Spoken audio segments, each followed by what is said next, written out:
ಶುಭೋದಯ ಎಲ್ಲರಿಗೂ. ಇಂದು ಸೂರ್ಯದೇವನ ಆರಾಧನೆಯ ದಿನ. ಈ ದಿನದಂದು ಈ ಮಂತ್ರವನ್ನು ಕೊನೆವರೆಗೂ ಕೇಳಿ. ನಿಮ್ಮ ಎಲ್ಲ ಆರೋಗ್ಯ ಸಮಸ್ಯೆ ಪರಿಹಾರವಾಗುತ್ತದೆ. ಶುಭ ದಿನ. ಓಂ ಅಶ್ವಧ್ವಜಾಯ ವಿದ್ಮಹೇ ಪಾಶಹಸ್ತಾಯ ಧೀಮಹಿ ತನ್ನೋ ಸೂರ್ಯಃ ಪ್ರಚೋದಯಾತ್. ಓಂ ಅಶ್ವಧ್ವಜಾಯ ವಿದ್ಮಹೇ ಪಾಶಹಸ್ತಾಯ ಧೀಮಹಿ ತನ್ನೋ ಸೂರ್ಯಃ ಪ್ರಚೋದಯಾತ್. ಓಂ ಅಶ್ವಧ್ವಜಾಯ ವಿದ್ಮಹೇ ಪಾಶಹಸ್ತಾಯ ಧೀಮಹಿ ತನ್ನೋ ಸೂರ್ಯಃ ಪ್ರಚೋದಯಾತ್. ಓಂ ಅಶ್ವಧ್ವಜಾಯ ವಿದ್ಮಹೇ ಪಾಶಹಸ್ತಾಯ ಧೀಮಹಿ ತನ್ನೋ ಸೂರ್ಯಃ ಪ್ರಚೋದಯಾತ್. ಓಂ ಅಶ್ವಧ್ವಜಾಯ ವಿದ್ಮಹೇ ಪಾಶಹಸ್ತಾಯ ಧೀಮಹಿ ತನ್ನೋ ಸೂರ್ಯಃ ಪ್ರಚೋದಯಾತ್. ಓಂ ಅಶ್ವಧ್ವಜಾಯ ವಿದ್ಮಹೇ ಪಾಶಹಸ್ತಾಯ ಧೀಮಹಿ ತನ್ನೋ ಸೂರ್ಯಃ ಪ್ರಚೋದಯಾತ್. ಓಂ ಅಶ್ವಧ್ವಜಾಯ ವಿದ್ಮಹೇ ಪಾಶಹಸ್ತಾಯ ಧೀಮಹಿ ತನ್ನೋ ಸೂರ್ಯಃ ಪ್ರಚೋದಯಾತ್. ಓಂ ಅಶ್ವಧ್ವಜಾಯ ವಿದ್ಮಹೇ ಪಾಶಹಸ್ತಾಯ ಧೀಮಹಿ ತನ್ನೋ ಸೂರ್ಯಃ ಪ್ರಚೋದಯಾತ್. ಓಂ ಅಶ್ವಧ್ವಜಾಯ ವಿದ್ಮಹೇ ಪಾಶಹಸ್ತಾಯ ಧೀಮಹಿ ತನ್ನೋ ಸೂರ್ಯಃ ಪ್ರಚೋದಯಾತ್. ಓಂ ಅಶ್ವಧ್ವಜಾಯ ವಿದ್ಮಹೇ ಪಾಶಹಸ್ತಾಯ ಧೀಮಹಿ ತನ್ನೋ ಸೂರ್ಯಃ ಪ್ರಚೋದಯಾತ್. ಓಂ ಅಶ್ವಧ್ವಜಾಯ ವಿದ್ಮಹೇ ಪಾಶಹಸ್ತಾಯ ಧೀಮಹಿ ತನ್ನೋ ಸೂರ್ಯಃ ಪ್ರಚೋದಯಾತ್.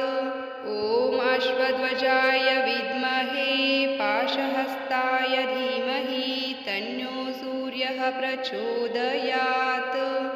ಓಂ ಅಶ್ವಧ್ವಜಾಯ ವಿದ್ಮಹೇ ಪಾಶಹಸ್ತಾಯ ಧೀಮಹಿ ತನ್ನೋ ಸೂರ್ಯಃ ಪ್ರಚೋದಯಾತ್. ಓಂ ಅಶ್ವಧ್ವಜಾಯ ವಿದ್ಮಹೇ ಪಾಶಹಸ್ತಾಯ ಧೀಮಹಿ ತನ್ನೋ ಸೂರ್ಯಃ ಪ್ರಚೋದಯಾತ್. ಓಂ ಅಶ್ವಧ್ವಜಾಯ ವಿದ್ಮಹೇ ಪಾಶಹಸ್ತಾಯ ಧೀಮಹಿ ತನ್ನೋ ಸೂರ್ಯಃ ಪ್ರಚೋದಯಾತ್. ಓಂ ಅಶ್ವಧ್ವಜಾಯ ವಿದ್ಮಹೇ ಪಾಶಹಸ್ತಾಯ ಧೀಮಹಿ ತನ್ನೋ ಸೂರ್ಯಃ ಪ್ರಚೋದಯಾತ್. ಓಂ ಅಶ್ವಧ್ವಜಾಯ ವಿದ್ಮಹೇ ಪಾಶಹಸ್ತಾಯ ಧೀಮಹಿ ತನ್ನೋ ಸೂರ್ಯಃ ಪ್ರಚೋದಯಾತ್. ಓಂ ಅಶ್ವಧ್ವಜಾಯ ವಿದ್ಮಹೇ ಪಾಶಹಸ್ತಾಯ ಧೀಮಹಿ ತನ್ನೋ ಸೂರ್ಯಃ ಪ್ರಚೋದಯಾತ್. ಓಂ ಅಶ್ವಧ್ವಜಾಯ ವಿದ್ಮಹೇ ಪಾಶಹಸ್ತಾಯ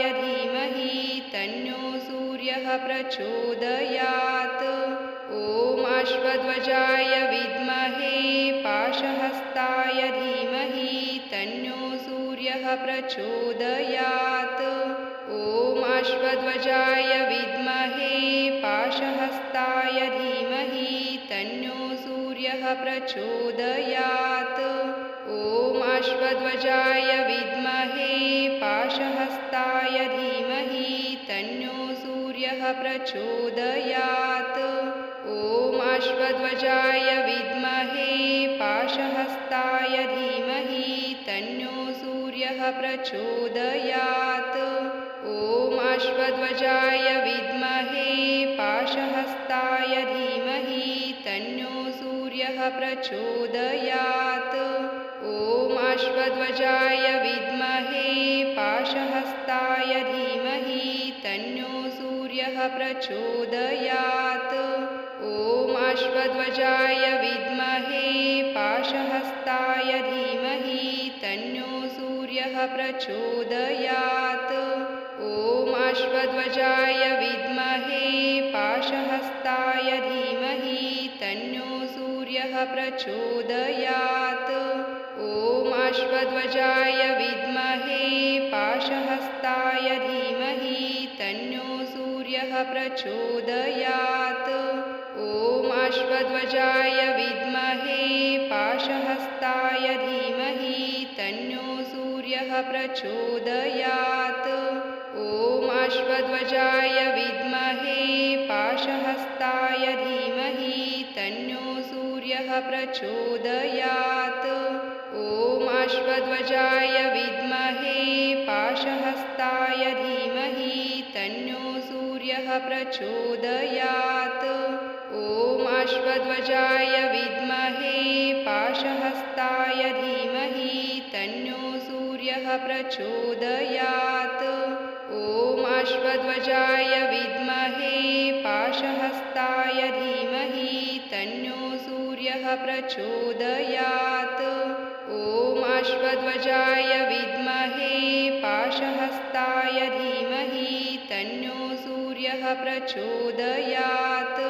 ॐ अश्वध्वजाय विद्महे पाशहस्ताय धीमहि तन्नो सूर्यः प्रचोदयात्। ॐ अश्वध्वजाय विद्महे पाशहस्ताय धीमहि तन्नो सूर्यः प्रचोदयात्। ॐ अश्वध्वजाय विद्महे पाशहस्ताय धीमहि तन्नो सूर्यः प्रचोदयात्। ॐ अश्वध्वजाय विद्महे पाशहस्ताय धीमहि तन्नो सूर्यः प्रचोदयात्। ॐ अश्वध्वजाय विद्महे पाशहस्ताय धीमहि तन्नो सूर्यः प्रचोदयात्। ॐ अश्वध्वजाय विद्महे पाशहस्ताय धीमहि तन्नो सूर्यः प्रचोदयात्। ॐ अश्वध्वजाय विद्महे पाशहस्ताय धीमहि तन्नो सूर्यः प्रचोदयात्। ॐ अश्वध्वजाय विद्महे पाशहस्ताय धीमहि तन्नो सूर्यः प्रचोदयात्। ॐ अश्वध्वजाय विद्महे पाशहस्ताय धीमहि तन्नो सूर्यः प्रचोदयात्। ॐ अश्वध्वजाय विद्महे पाशहस्ताय धीमहि तन्नो सूर्यः प्रचोदयात्। ॐ अश्वध्वजाय विद्महे पाशहस्ताय धीमहि तन्नो सूर्यः प्रचोदयात्। ॐ अश्वध्वजाय विद्महे पाशहस्ताय धीमहि तन्नो सूर्यः प्रचोदयात्। ॐ अश्वध्वजाय विद्महे पाशहस्ताय धीमहि तन्नो सूर्यः प्रचोदयात्। ॐ अश्वध्वजाय विद्महे पाशहस्ताय धीमहि तन्नो सूर्यः प्रचोदयात्। ॐ अश्वध्वजाय विद्महे पाशहस्ताय धीमहि तन्नो सूर्यः प्रचोदयात्। ॐ अश्वध्वजाय विद्महे पाशहस्ताय धीमहि तन्नो सूर्यः प्रचोदयात्। ॐ अश्वध्वजाय विद्महे पाशहस्ताय धीमहि तन्नो सूर्यः प्रचोदयात्। ॐ अश्वध्वजाय विद्महे पाशहस्ताय धीमहि तन्नो सूर्यः प्रचोदयात्। ॐ अश्वध्वजाय विद्महे पाशहस्ताय धीमहि तन्नो सूर्यः प्रचोदयात्।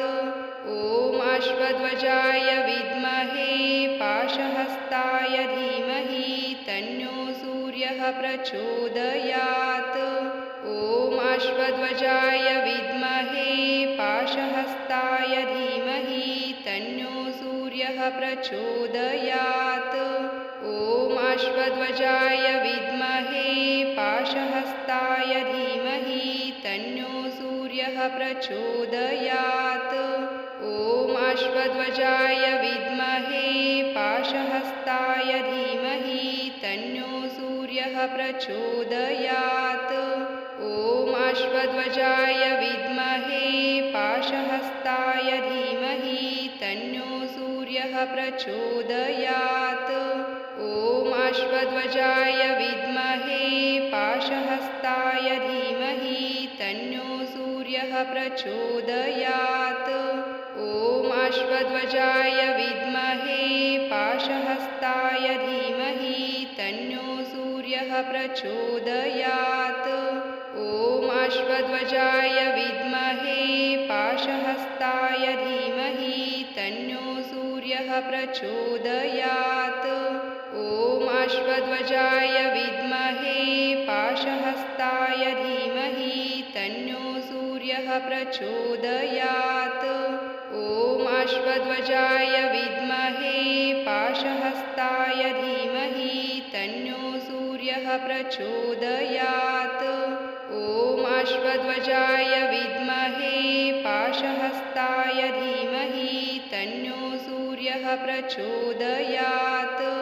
ॐ अश्वध्वजाय विद्महे पाशहस्ताय धीमहि तन्नो सूर्यः प्रचोदयात्। ॐ अश्वध्वजाय विद्महे पाशहस्ताय धीमहि तन्नो सूर्यः प्रचोदयात्। ॐ अश्वध्वजाय विद्महे पाशहस्ताय धीमहि तन्नो सूर्यः प्रचोदयात्। ॐ अश्वध्वजाय विद्महे पाशहस्ताय धीमहि तन्नो सूर्यः प्रचोदयात्। ॐ अश्वध्वजाय विद्महे पाशहस्ताय धीमहि तन्नो सूर्यः प्रचोदयात्। ॐ अश्वध्वजाय विद्महे पाशहस्ताय धीमहि तन्नो सूर्यः प्रचोदयात्। ॐ अश्वध्वजाय विद्महे पाशहस्ताय धीमहि तन्नो सूर्यः प्रचोदयात्। ॐ अश्वध्वजाय विद्महे पाशहस्ताय धीमहि तन्नो सूर्यः प्रचोदयात्। ॐ अश्वध्वजाय विद्महे पाशहस्ताय धीमहि तन्नो सूर्यः प्रचोदयात्। ॐ अश्वध्वजाय विद्महे पाशहस्ताय धीमहि तन्नो सूर्यः प्रचोदयात्। ॐ अश्वध्वजाय विद्महे पाशहस्ताय धीमहि तन्नो सूर्यः प्रचोदयात्। ॐ अश्वध्वजाय विद्महे पाशहस्ताय धीमहि तन्नो सूर्यः प्रचोदयात्। ॐ अश्वध्वजाय विद्महे पाशहस्ताय धीमहि तन्नो सूर्यः प्रचोदयात्।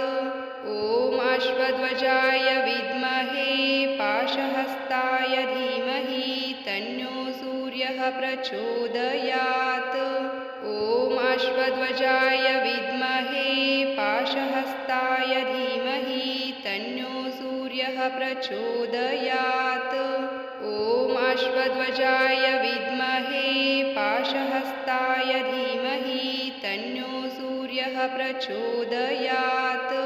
ॐ अश्वध्वजाय विद्महे पाशहस्ताय धीमहि तन्नो सूर्यः प्रचोदयात्।